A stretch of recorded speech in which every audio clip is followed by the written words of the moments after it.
Yo. What's up?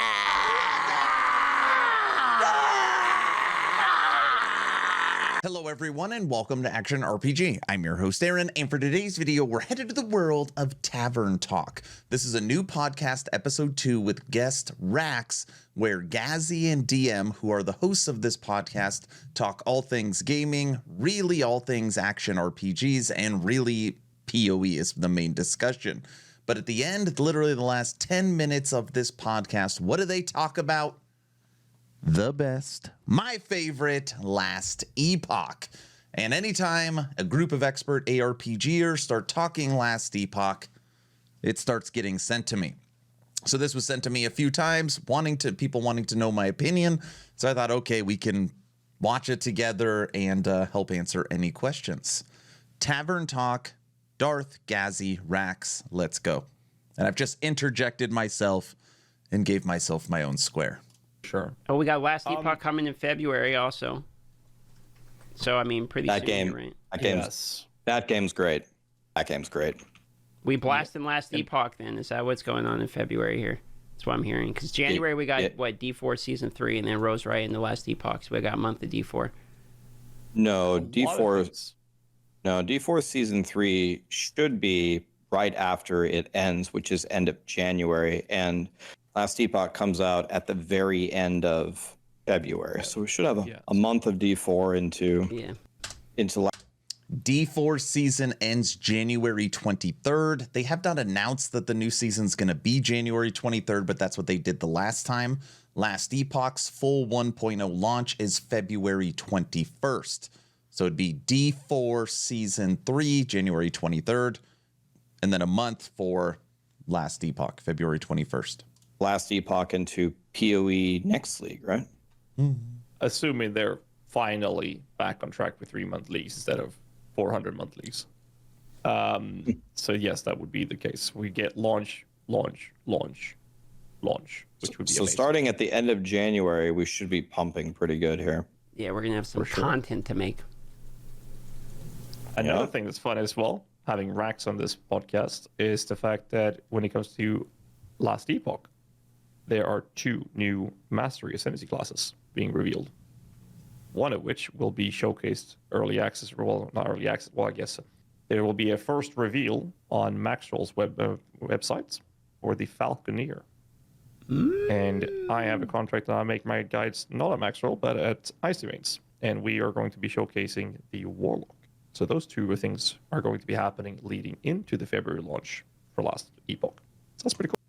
On Icy Veins, January 25th, literally 3 weeks away, I will be showcasing the Warlock. And what we are calling is Warlock Week, where every single day starting January 25th, we will be dropping a new part of the Warlock. It'll start with a showcase and an overview, and then it'll be a breakdown of the passives, and then an individual breakdown of each skill and what each skill can do, including leveling guides and build guides. I am so excited for the end of January.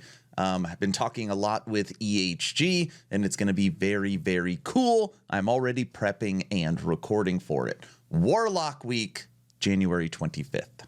Cool. And if you guys... Go ahead. No, sure. Go. I was going to say another thing that's coming out that's going to be godly, if you guys didn't hear about it, and hopefully I'm stating this correctly.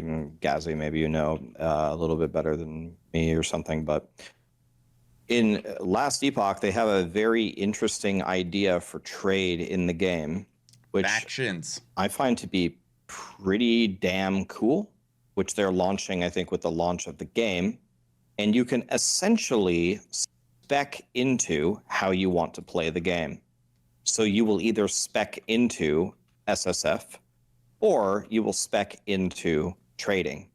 And you will level up within that to gain really, really awesome rewards that are, I think they're different. If you do SSF, if we correlate it to Path of Exile, it's SSF, maybe your crafting at Grandmaster level gets a little bit easier because it's hard for you to do all the different mechanics to get all the stuff that you could get in Trade League. Or for Trade League, maybe when you trade currency, after a while, you retain 10% of the currency that you trade or something. I don't know. That probably creates some infinite loop that would break the game. But you essentially you spec into these masteries and you can choose how you play and level up within that. I thought that was actually, I mean, we'll have to see how the implementation goes. Like any idea can sound good on paper and not work at all in practice. But what is your guys' opinion on that? Does that seem favorable to you as a way to design the game? Great setup, Rax, and good question. This is how it's going to be. Inside of Last Epoch, you will pick your class right at the beginning. Then early in the campaign, you will pick your mastery. And then with completion of the campaign, you will pick your faction. And for the factions, there will be two options. You will be able to pick Merchant's Guild or Circle of Fortune. Now, the Merchant's Guild gives you access to trade, which is at the bazaar. And you'll be able to gain favor, also trade with other players, and use Merchant's Guild items. And this can rank up to level 10, where you'll be able to trade literally anything, including legendaries. The other choice is Circle of Fortune, which unlocks prophecies, the availability to target farm, the availability to get better crafting opportunities, and better drops, with some other things thrown in there as well that I can't talk about. Now, it is easy to explain Circle of Fortune as solo self-found, because it kind of is, but you don't actually have to play solo. You can still play with friends, you can even still play with Merchants Guild members, it's just you basically don't get access to the bazaar. That's really the only difference between the two, but I am Team Merchants Guild. I've played both of them. It's going to be an awesome feature to the game. I'm so excited for people to get their hands on factions. The way I understood it, you can go first. You tell what you go on because I got to pee, and then that will buy me some time to pee while you answer. I'll be right back. All right. So my take is, from my understanding of it, is phenomenal because it's not just solo self-found. You basically get extra added magic find stats. Correct. You will have increased chances of dropping items for you choosing to do that. So it's not going to be detrimental because you're no longer trading. You can target farm pretty much anything in that game to some degree, which you can't do in PoE, which is one of the best things with it when it comes to the grind, in my opinion. You want to hunt down that specific relic. This is the kind of content you will be running. And eventually you will drop it. The super rare one's going to be really hard, but eventually you will drop it. And if you then choose the solo self-found, you'll have an increased chances of dropping those things. What's really cool with it is that you can still do what we can do in party right now. You can play this solo self-found, but be party self-found or party found as well. So you can have other people playing with you, is my understanding. So if you're multiplaying it and you drop items together with them in a party at that time, you can trade the items between one another that you guys drop. That was my understanding of it. And Gazzy's 100% correct. It's called item gifting. And even if you are Merchants Guild and the player you're playing with is Circle of Fortune, you can still trade amongst each other. But those items are going to have Merchants Guild or Circle of Fortune tags. So you wouldn't actually be able to equip the item unless you switched factions and had the corresponding rank to use them. They've thought of everything. No cheating. Trade one would be, again, to my understanding, the same drop rates that we have in the game right now, but you would be able to trade it. And when you switch between them, you can't equip gear that you have traded, or vice versa. That's my understanding of it. And I think that system is absolutely phenomenal. It's fantastic. And then another thing that you can do, which is kind of reminds me of like the corrupted system of PoE, which is not something I fully understand yet, but essentially when you corrupt items, you can't really mess with them, but then you can mess with them with all these like crazy mechanics. Well, when you're going through Last Epoch, you can't like trade everything, right? Like when you start to get like these legendaries or these uniques with legendary potential, and you get that, and then you make them even juicier by slamming other legendaries into them and make these godly items. as I understand it, currently these items are not tradable. But actually, you can level up so far into the trade league mechanic that it would enable you to trade legendaries and the uniques and stuff. So they're actually like going the route where if you choose to really trade and, I don't know, level up enough within it that you can actually trade maybe not everything in the game, but actually item tiers and classes that are in the base game not tradable. So that's kind of like a crazy idea. Yeah. It's just making me want to play SSF and Path of Exile, though, this conversation. It's making me want to try it. Log in. Well, the difference is in PoE, you can't target farm everything. You can target farm everything in Last Epoch. Some things are literally on a loot table from the boss in certain zones that you grind your maps in.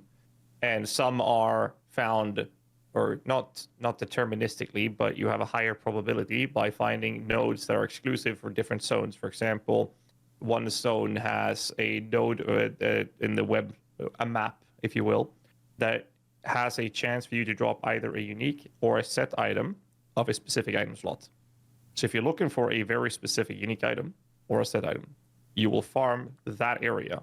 And every time you find that map, you will run that and you will have a higher chance of finding that specific item that you're trying to get.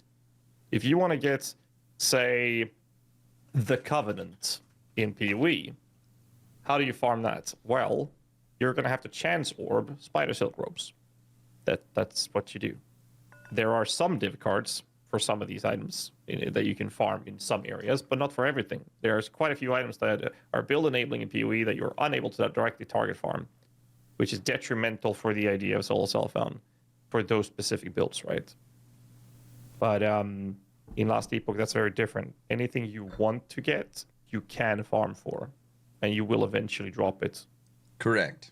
So add to piggyback on Gazzy's point here of being able to farm everything, the monolith system is a little bit different than the mapping system, which is one of the reasons why you are able to farm it. So yeah, you're able to, once you have a mastery of how to like go through the monolith and pick the nodes within it to target farm, that is a huge advantage to finding it.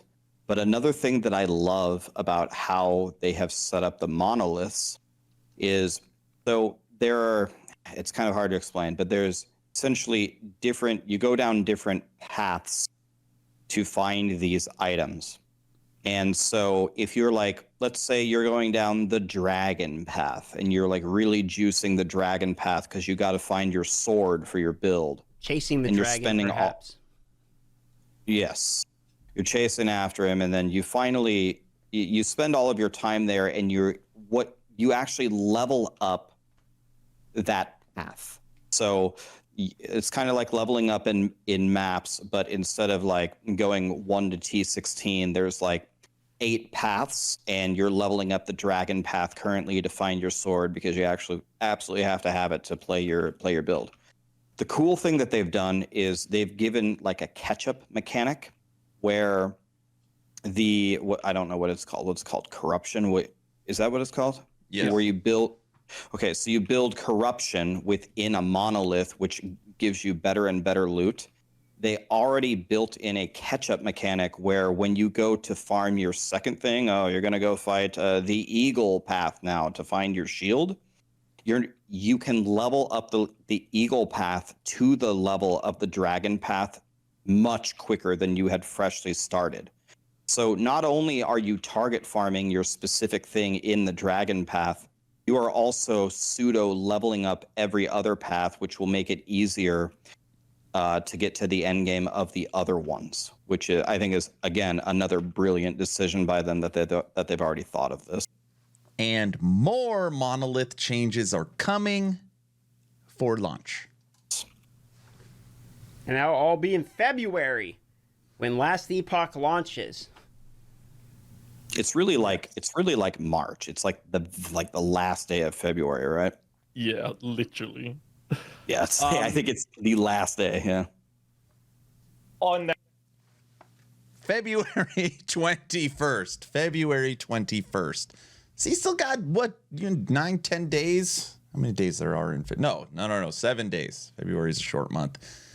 That's going to do it for Tavern Talk on Last Epoch 1.0, February 21st. Warlock Week, January 25th. 7 days. On my YouTube channel, also linked on Icy Veins with the written guides, you are going to see and know everything there is for the Warlock. I'm so excited for February 21st. We're going to be doing our first subathon. I plan on sleeping on stream. It's going to be wild. Darth, Gazzy, Rax, appreciate the conversation. Fun podcast. I will link it in the description. That's all I've got. Hopefully you're entertained or at least learned something. Aaron, out.